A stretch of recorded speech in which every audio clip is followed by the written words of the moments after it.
অবৈধভাবে গরু নিয়ে যাওয়ার সময় আটকে দিলেন বিধায়ক রেখা পাত্র। হিঙ্গলগঞ্জ বিধানসভার দুলদুলি লেবুখালী ফেরিঘাট দিয়ে অবৈধভাবে ব্যবসায়ীরা গরু নিয়ে যাওয়ার সময় ঘটনার খবর পাওয়া মাত্রই ওই এলাকায় পৌঁছায় হিঙ্গলগঞ্জ বিধানসভার বিধায়ক রেখা পাত্র। সঙ্গে সঙ্গে ওই অবৈধ গরু গাড়ি আটকে গাড়ি থেকে নামিয়ে নেওয়া হয় গরু। তারপর ওই সমস্ত গরুগুলো রাস্তার পাশে একটি গাছের ছায়া জায়গায় বেঁধে রেখে খড় খেতে দেওয়ার ব্যবস্থা করেন রেখা পাত্র। রেখা পাত্রের দাবি, মুখ্যমন্ত্রী শুভেন্দু অধিকারী অবৈধ গরু ব্যবসায়ীদের বিরুদ্ধে কড়া ব্যবস্থা নেওয়ার নির্দেশ দিয়েছেন। গরু অবৈধভাবে বিক্রি করার উদ্দেশ্যে নিয়ে যাওয়া হচ্ছিল, তখনই ওই সমস্ত গরুগুলোকে আটকে দিয়ে হিঙ্গলগঞ্জ থানায় খবর দিলে ঘটনাস্থলে পৌঁছায় হিঙ্গলগঞ্জ থানার পুলিশ। গরুগুলোকে অবৈধভাবে নিয়ে যাওয়া হচ্ছিল নাকি অবৈধভাবে বিক্রি করার জন্য নিয়ে যাওয়া হচ্ছিল তা তদন্ত শুরু করেছে হিঙ্গলগঞ্জ থানার পুলিশ। বসিরহাট থেকে প্রদীপ সরকারের রিপোর্ট, বিগ নিউজ বাংলা। আমি লেবে গিয়ে আমি জিজ্ঞাসা করলাম যে আপনি গরুগুলো কোথা থেকে নিয়ে আসছেন। তো বলছে আমি গরু কিনে নিয়ে আসছি।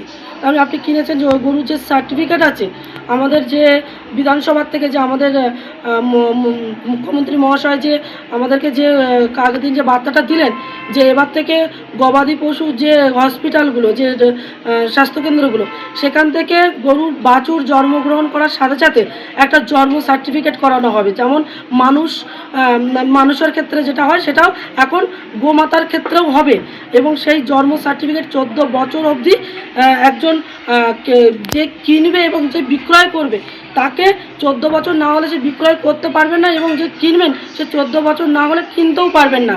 আর তার সাথে সাথে জন্ম সার্টিফিকেটটা দেখাতে হবে যে তার প্রাপ্ত বয়সটুকু হয়েছে, যে 14 বছর পূর্ণ হয়েছে।